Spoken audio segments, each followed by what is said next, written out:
Good morning. ఈరోజైతే Sunday కదా! So, work అంతా ఫాస్ట్‌గా చేసేసుకొని బయటకొచ్చి కూర్చుందామని చెప్పేసి వస్తే ఇక్కడ పిల్లలందరూ పావులాట ఆడుతున్నారు.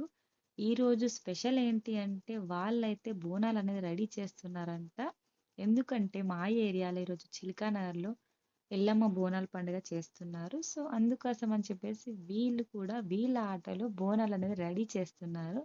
చూద్దాం ఎలా చేస్తున్నారో చూడండి. గ్లాస్‌నయితే ఇలా డెకరేట్ చేసి, ఇలా ఒక్కొక్కరిగా బయటికొస్తున్నారు. మా బాబు కూడా బ్యాండ్ కొడుతున్నాడు.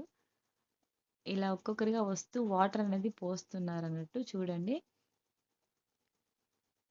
ఇలా నేను కూడా చిన్నప్పుడు ఆడేదాన్ననుకుంటా. సో, ఇలా ముగ్గురైతే కలిసి వెళ్తున్నారు. టెంపుల్‌కి వెళ్ళి దేవునికైతే ఈ బోనాలనేవి సమర్పిస్తారన్నట్టు. చూడండి మధ్యలో వచ్చాడు కదా! తను మా చిన్న బాబు అండి. తను కూడా బ్యాండ్ కొట్టడం స్టార్ట్ చేశారు. ఇలా ఇంటికొచ్చారు. వామ్మో! వంటలు కూడా చేశారండి వీళ్ళు